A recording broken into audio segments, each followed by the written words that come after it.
Fala, meus amigos, estamos começando aqui mais um vídeo do canal, enquanto eu sigo aturando aqui o inferno de baixíssimo nível dessa gentalha e vou fazendo o que eles não meteram a pata para destruir, que são os vídeos aqui do YouTube, tá? No vídeo de hoje nós vamos falar sobre um outro vídeo, tá, do Instagram, um vídeo rápido lá, né, um Reels do Instagram, que surgiu para mim lá, tava zapeando e tal, e aí surgiu um vídeo bacana de 1 minuto e meio, mais ou menos, falando sobre a questão do descobrimento do Brasil pela ótica de Portugal e pela ótica dos indígenas, tá? Então vamos falar um pouquinho sobre isso, eu vou ler o diálogo rapidinho para vocês aqui e depois vamos tentar aí refletir alguns detalhes e tentar responder também essa pergunta do título, né? É possível resolver o dilema do descobrimento do Brasil? Vamos tentar pensar um pouco sobre isso aqui no vídeo de hoje, tá? E é isso, tá? Então antes eu deixo com vocês aqui, pessoal, a dica do meu novo romance, tá? O Litoral Autora. Quem quiser entrar em contato aí, o zap está na descrição do vídeo. Você ganha também 2 marcadores, o livro com autógrafo, com dedicatória, né? Tá? E também aqui o livro de poemas que eu lancei no final de 2023, tá? Que eu também estou anunciando para vocês aqui. E aí você leva o livro de poemas, levando o livro de poemas, o romance, os dois juntos, você ganha os marcadores do mesmo jeito, beleza? Então, pessoal, vamos lá. Vamos falar um pouquinho aqui sobre esse tema interessante aí do vídeo. O vídeo, ele é de uma página do Instagram chamado Cabo Arretado, tá? Então tem 1 minuto e meio ali, mais ou menos, é um professor, enfim, né, ele está ali lecionando sobre o descobrimento do Brasil. E tem alguns alunos e tal, e tem 2 alunos, um garoto e uma garota, que eles são indígenas, né? Nitidamente eles são indígenas, e eles defendem uma posição diferente da posição oficial, né, da posição do professor, que é aquela posição tradicional de que o descobrimento do Brasil teria ocorrido em 1500, certo? Então vamos falar um pouquinho sobre isso aí, tá? E aí o título do vídeo lá, né, é esse: viralizou o vídeo da história do Brasil contada por outro ângulo, tá? Então a primeira fala é do professor, ele diz: Rauli, que é o aluno que está ali mais perto dele, né? Qual é o nome do nosso país e por que ele tem esse nome? Aí o garoto diz: o nome do nosso país é Pindorama, Pinduretar e tantos outros nomes que vários povos originários dessa terra chamam, né? Por exemplo, né, ele diz Pindorama no Tupi, que é uma das línguas aí, né, da matriz indígena e tal, significa terra das palmeiras ou lugar das palmeiras, certo? E aí o professor continua: eu estava pensando mais na coisa do Brasil mesmo, né, do pau-brasil, está citando, né, a árvore lá que deu, que é uma das explicações para a origem do nome do Brasil. E aí ele diz essas coisas, mas enfim, cara, bacana, não, legal, vamos fazer uma linha do tempo? Acho que vai ficar melhor assim, né, vai ser melhor assim, vamos lá. E aí ele traça uma linha, né, e diz: o primeiro evento de todos, onde tudo começou, 1500, né, que é a versão oficial. E aí tem uma aluna que levanta a mão e diz: 1500, o ano da grande invasão, professor. Aí ele diz: como? E ela explica: tudo depende para quem você perguntar. Essa é uma questão realmente bem contemporânea, né? Tudo depende para quem você perguntar, né? Se você perguntar para o indígena, ele tem uma versão diferente da história da colonização, etc. e tal. Se você perguntar para um descendente de português, ou para, enfim, né, para uma pessoa branca de maneira geral no país, você vai ter uma outra resposta. Os negros, né, já vão ter uma outra resposta. Quer dizer, então, agora a questão é possível criar um mínimo de consenso nessa equação toda para que a gente possa, enfim, melhorar como país, né? Esse é um dilema aí que a gente, enfim, sofre e luta por isso há bastante tempo, tá? E aí ela continua, né? Então tudo depende de para quem você perguntar. Se você perguntar para um pajé tupinambá, que é o povo mais antigo que se tem notícia, ele vai dizer que Tupã desceu aqui e criou tudo com a ajuda de Jaci. E aí Tupã seria a figura divina lá dos indígenas e tal, né? E se você perguntar para um historiador indígena, ele vai dizer que 1500 é o ano da invasão. Aí o professor diz: não, 1500 foi o descobrimento do Brasil pelos portugueses. E aí ela faz a fala final, né? Ela diz: descobrimento não, Não dá para descobrir o que todo mundo já sabia que estava lá. Os ancestrais da minha tataravó até moravam lá. E aí o professor diz, bom, essas pessoas sim, mas eu estava me referindo, e ela finaliza, essas pessoas também merecem contar a sua versão da história. A versão daqui está bastante editada, né? Ela diz. E, bom, o fato é que os dois têm uma parcela de razão, e a gente tem visto, né, nas últimas décadas, com a ascensão dos discursos neoidentitários e mesmo tanto de matriz sexual quanto de matriz étnica, a tentativa de sugerir novas versões para a história do Brasil, né? E isso é legítimo, é importante. Agora, isso gera uma série de debates e, ao mesmo tempo, digamos, né, isso tira uma série de dilemas e de contradições que historicamente vão ficando para baixo do tapete, né? E é interessante tentar desenhar um pouquinho aí essas contradições para ver se a gente consegue chegar no mínimo de consenso disso aí, né? Então vamos lá, pessoal. Ele falou da questão do nome, né? Vou fazer uma reflexãozinha rápida aqui sobre o diálogo, para depois a gente passar para um outro link aqui para tentar ponderar essa questão no nível histórico, né? Então vamos lá, ele começa falando da questão do nome, né? Ele pergunta o nome do país e tem esse texto aqui, né? Eu até citei isso para vocês, da Márcia Tiburi, tá, o Complexo de Vira-Lata e a Análise da Humilhação Brasileira, etc. e tal, e ela fala, dentre outros assuntos aqui, da questão do nome, né?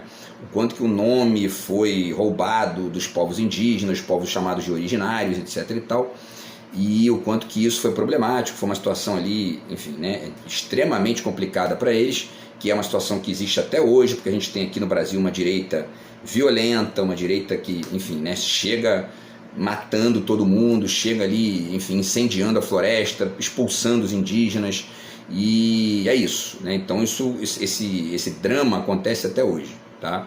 E essa questão do nome, a gente tem que tentar pensar em alguma maneira de resolver isso também, né?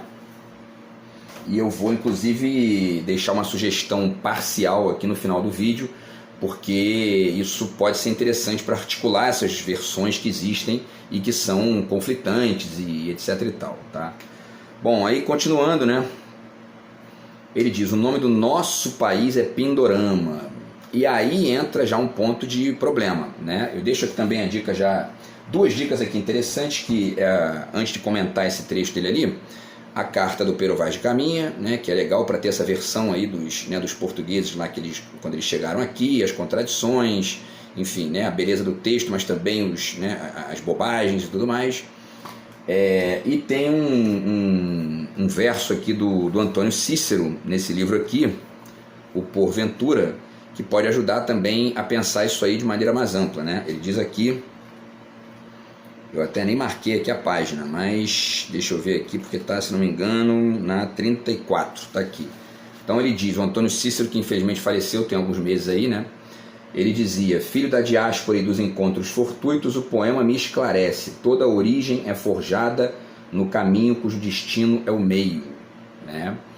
Toda a origem é forjada no caminho cujo destino é o meio. E isso ajuda pra caramba a tentar criar algum tipo de, ou tentar começar a criar algum tipo de diálogo entre essas versões aqui, né? Porque se a gente não faz isso, a gente vai acabar, ou vai manter essa lógica de guerrilha e de ataques mútuos, né? Ou então fica numa posição ingênua digamos, né, de ingenuidade líquida, que eu tenho chamado aqui, que você fica apegado a uma ideia de pluralidade estrita ou de multiplicidade estrita enfim, defendendo que só existe isso, e aí a gente não chega no mínimo de possibilidade de diálogo mais amplo, né? Então é interessante pensar isso aí também. E aí, pessoal, depois ele fala, então, quando ele fala da questão, né, o nome do nosso país é Pindorama, lembrei do manifesto do Oswald de Andrade, né, porque tá aqui, né, o manifesto do Oswald, nessa edição aqui, que são vários textos, né, além dos manifestos, e o manifesto do Oswald, ele finaliza o manifesto dizendo, né, o manifesto da antropofagia.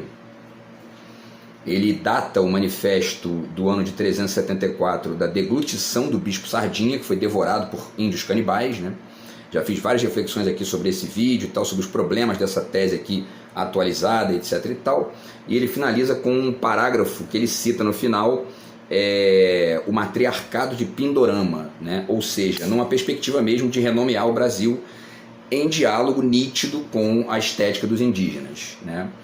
Esse diálogo, então, já fiz aqui vídeo sobre isso, esse diálogo é importante, ele é fundamental que a gente faça esse diálogo, só que não para substituir de maneira absoluta a linguagem da língua portuguesa, por exemplo, ou da história portuguesa, da lógica da cultura portuguesa e dos negros também, né, pela lógica indígena estrito sensu. Por quê? Porque quando os indígenas estavam aqui antes de Portugal chegar, isso aqui não era um país, era um conjunto de tribos e um conjunto de comunidades indígenas que foram devastadas, que sofreram de fato ali todo tipo de violência, etc e tal, né? Mas não era um país. País, talvez a gente não tenha nem até hoje, né? Mas, enfim, ao mesmo tempo isso foi se encaminhando para outras, né, formas ali de configuração, e que se a gente não lê essas modificações, a gente fica nessa, digamos, nessa gangorra. Ou defende que os indígenas são atrasados e que, né, que é a tese de um Bolsonaro da vida, dessa direita neoliberal e etc e tal, e até mesmo de neomonarquistas aí, que ainda existem, né, até hoje no Brasil, ou então fica numa lógica de que essa terra aqui é dos indígenas, então vocês são intrusos e etc e tal. Isso não gera coesão, não gera um mínimo ali digamos, de síntese, né, para poder tentar minimizar esses conflitos e gerar algum tipo de melhoria, inclusive para os indígenas, né? Então também é importante desenhar isso de alguma maneira, tá? E aí, bom, então, quer dizer, então, para finalizar essa reflexão aqui ainda sobre essa questão do Pindorama que ele cita, eu acho que a saída do Oswald de Andrade foi ótima lá na época, hoje não tem a menor valia aquilo ali, pelo contrário, gera a manutenção de uma lógica de vingança, muitas vezes até disfarçadinha, né, e etc e tal, quando lá o Oswald sugeria uma vingança, sugeria lá uma lógica até mesmo de meio neo-bárbara, né, para substituir ali aquela lógica do colonizador, naquele momento servia e tal. A gente não pode manter aquilo até hoje, pelo menos do meu ponto de vista, né? Então, enfim, e aí essa questão do nome, por exemplo, a gente tem que resolver isso, né? Porque existem situações, por exemplo, de conexão internacional que demandam aí que o Brasil chegue com um representante, que ele represente o nome, etc e tal. Como é que a gente resolve isso? Vocês vão ver, eu vou falar com vocês aqui até o final do vídeo, que a Bolívia, por exemplo, criou uma situação interessante lá, uma solução interessante para isso. Então, assim, deixa eu ver o tempo aqui. A gente pode dialogar com essa solução boliviana para poder tentar criar alguma coisa nossa que, enfim, mesmo que seja apenas no nível do projeto ou da sugestão, etc e tal, incorpore alguns elementos contemporâneos, enfim, né? E também essa multiplicidade, essa variedade cultural do Brasil, né? E aí ele diz depois lá, né, o primeiro evento de todos, onde tudo começou. E eu já fiz vídeo aqui falando também sobre o problema de que o Brasil, né, tem... Enfim, são temas históricos aqui que todo mundo que estuda isso sabe, né? Então são dilemas históricos, a independência foi mal feita, a república também, depois teve golpe militar, quer dizer, recentemente já teve tentativa de golpe de novo, teve golpe de novo. Então, quer dizer, o Brasil é esse problema aí que é difícil de resolver. Então, enfim, agora se a gente não entende isso, a gente fica inclusive achando que o Brasil é aquilo lá que foi descoberto em 1500, né? E a gente comemorou isso agora no ano 2000 e tal, né? Quando na verdade, se a gente for parar para pensar bem mesmo, país talvez não exista até hoje, né? E bom, então eu vou continuar argumentando aqui para mostrar que isso faz sentido e algumas alternativas aí eventuais, tá? Então, aí depois, pessoal, ele continua aqui, né? E aí o professor, né, ele questiona a aluna e tal, fala que não, 1500 foi o descobrimento do Brasil pelos portugueses. E ela diz, descobrimento não dá para descobrir o que todo mundo já sabia que estava lá. E aí ela está certa e errada ao mesmo tempo. Ela está certa quando ela diz que não foi descobrimento, que realmente não foi. Inclusive a própria carta, né, do Pero Vaz de Caminha, eles chamam de carta sobre o achamento do Brasil, né? Não é nem descobrimento, porque, enfim, né, tem uma modificação aí, né, tem uma diferença importante. Agora, ao mesmo tempo, quando ela diz, não dá para descobrir o que todo mundo já sabia que estava lá, também há um problema aí, porque todo mundo quem? Né? Todo mundo, os indígenas. Então a gente tem que manter essa crítica do que foi feito lá, etc e tal, a violência daquilo. É um debate que não vai terminar nunca, ou enfim, é uma questão que tem que estar o tempo todo sendo rediscutida, etc e tal. Agora, isso não significa que a gente tem que colocar eternamente o povo indígena na posição de vítima e sustentar isso numa lógica que seria, né, nesse caso, estrutural. Porque senão a gente não vai achar um ponto de diálogo que crie um laço mínimo ali de conexão entre essas diversidades, para que a gente possa, enfim, conviver melhor, né? E também gerar projetos melhores aí para o país. Bom, e aí então, quer dizer,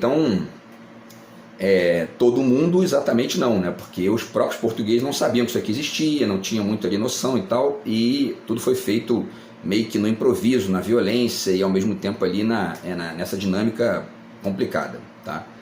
E aí, pessoal, por último, tá?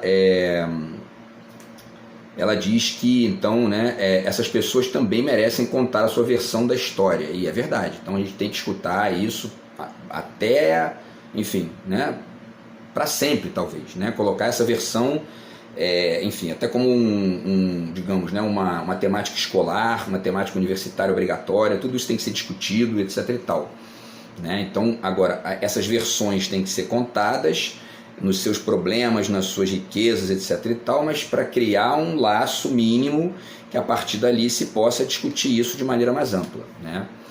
E, enfim, e aí então, quer dizer, como é que a gente pode fazer isso, né? Eu pensei aqui em algumas coisas que eu deixo com vocês, tá?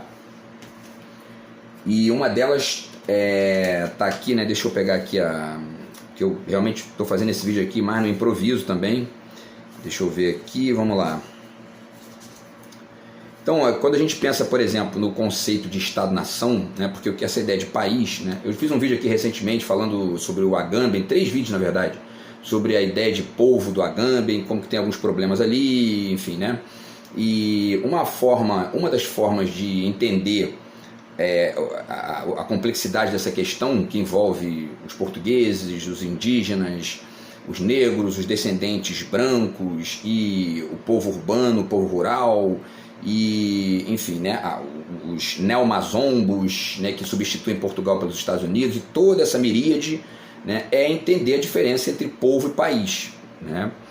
E isso é importante, porque senão a gente fica no meio do caminho e não cria pelo menos ali uma solução provisória, que já adianto aqui também, né, lembrando aqui a vocês, o Zizek tem um texto muito legal aqui, na visão em paralaxe, no qual ele chama atenção para o postular o pressuposto e a idealização mútua do significado, que é de uma maneira ou de outra o que alguns grupos neo-identitários estão sugerindo, e até mesmo essa coisa do postular o pressuposto, até o bolsonarismo está fazendo isso, né? O que o bolsonarismo não faz é sugerir uma idealização mútua do significado, porque a solução para eles é a violência, né?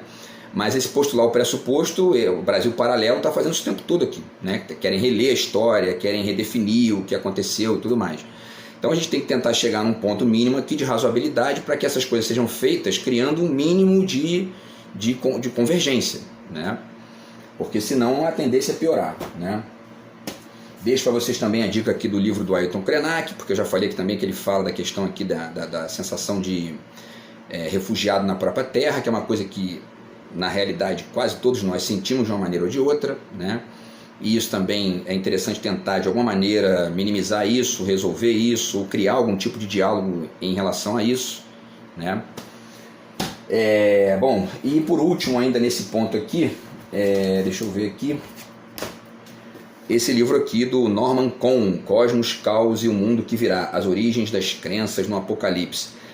Porque aqui tem muita coisa interessante que pode ajudar a pensar, pode ajudar a que a gente pense, né, essas questões aí das narrativas indígenas que a aluna citou lá, que é a história do Tupã, com a Jaci, etc e tal, em diálogo com outros povos, para a gente entender, para quem não entende ainda, né, esse ponto, que todo povo tem esse roteiro, né, essa relação com os mitos, etc e tal. É interessante também pensar isso aí.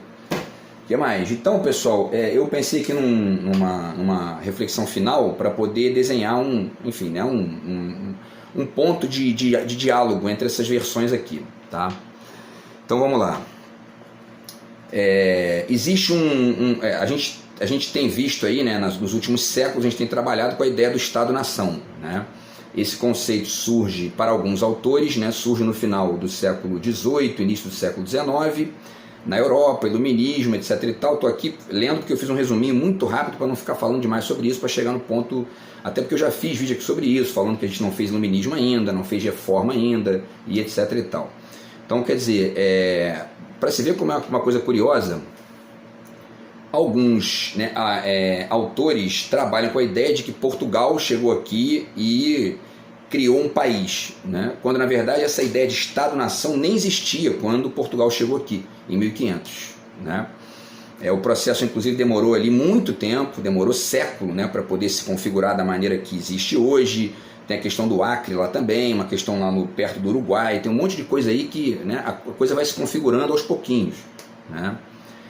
Dizem que, agora tem alguns autores que dizem que apesar desse conceito ter nascido depois, dá para dizer que o primeiro Estado-nação efetivo foi Portugal, no século XIV, né, com a Revolução de Avis, que aconteceu de 1383 a 1385. Então é interessante pensar se tinha uma conformação que cabe nesse conceito, e enfim, e tudo mais. Né?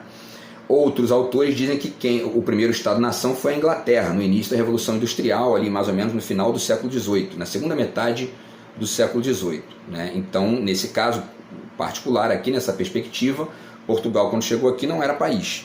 Né? Era um povo que chegou aqui e dominou outro povo, como já aconteceu trocentas milhões de vezes na história da humanidade. Né? E aí, pessoal, por último, tem aqui uma definição, tá num site aqui do UOL, que eu deixo o link para vocês aí, tá? Eles dizem aqui, eles citam o dicionário básico da língua portuguesa. Esse trabalho com as palavras é interessante, porque dá para ajudar ali enfim, a entender o sentido, o quanto que muitas vezes algumas palavras não batem uma com a outra, e aí você tem que tentar uma saída terceira, digamos, né? E aí eles dizem aqui que a definição para Estado é a seguinte: o conjunto dos poderes políticos de uma nação. E nação é agrupamento humano, em geral numeroso, cujos membros, fixados num território, são ligados por laços históricos, culturais, econômicos e linguísticos. Então a gente tem aqui no Brasil esses laços que eles estão citando aqui, os laços históricos, culturais, econômicos e linguísticos. Talvez só o laço cultural seja desenvolvido a um nível mais amplo. Né? Agora, o laço econômico está muito ruim até hoje, o laço histórico está muito mal feito até hoje, e o laço linguístico, ele de certa maneira, ele dialoga com esse laço cultural, etc. e tal, mas ao mesmo tempo tem esse problema do nome, né, que também tem que se resolver. Né?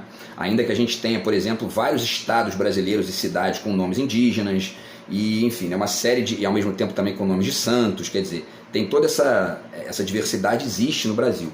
Agora, alguma coisa que seja no nível mesmo até de governo ou de nomeação do país e tal, ainda não foi feita. Né? E repito, a Bolívia fez uma coisa bacana aqui que a gente talvez possa dialogar com isso. Né?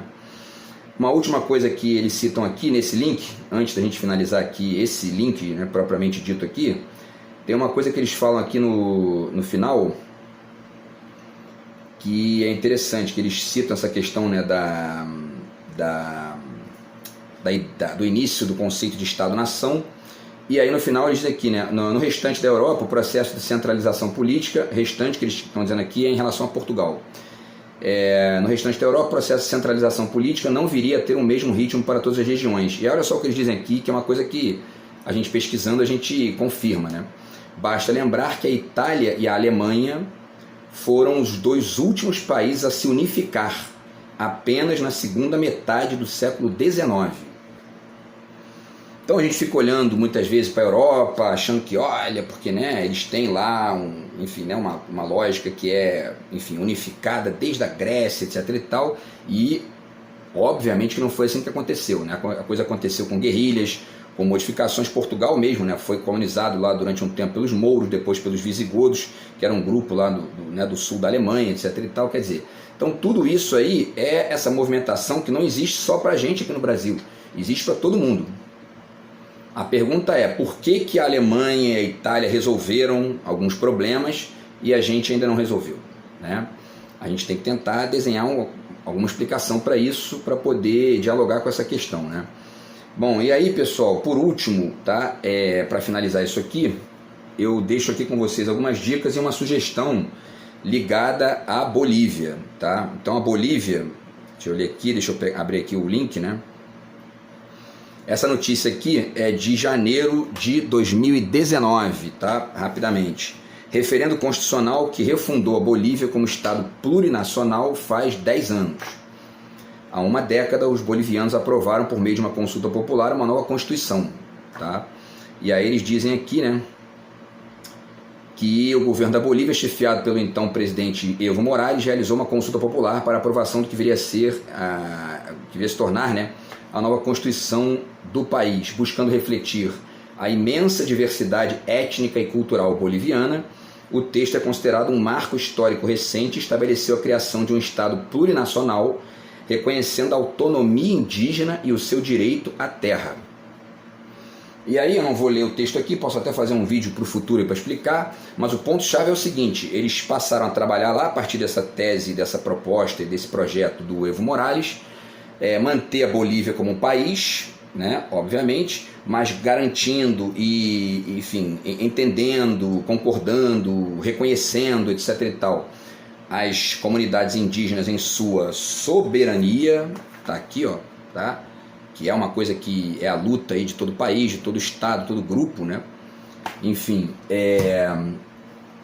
mas mantendo alguns elementos de conexão, né? Política e institucional, econômica, etc. e tal, para que inclusive esses povos sejam defendidos e tenham voz, etc. e tal, nos mecanismos internacionais de diálogo e até mesmo nos mecanismos locais ali.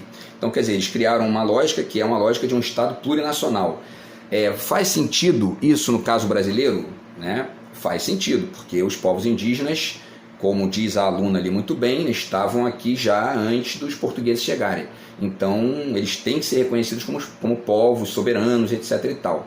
Agora, ao mesmo tempo, é preciso não só manter esses laços políticos, institucionais, históricos, culturais, etc. e tal, até mesmo para que esses povos ganhem uma voz num nível mais amplo, mas também para que a gente possa reler essa conexão entre Portugal, indígenas e negros, para que a gente resolva esses fios soltos, né, que eu tenho tentado desenhar aqui nos vídeos desse último ano que passou aí.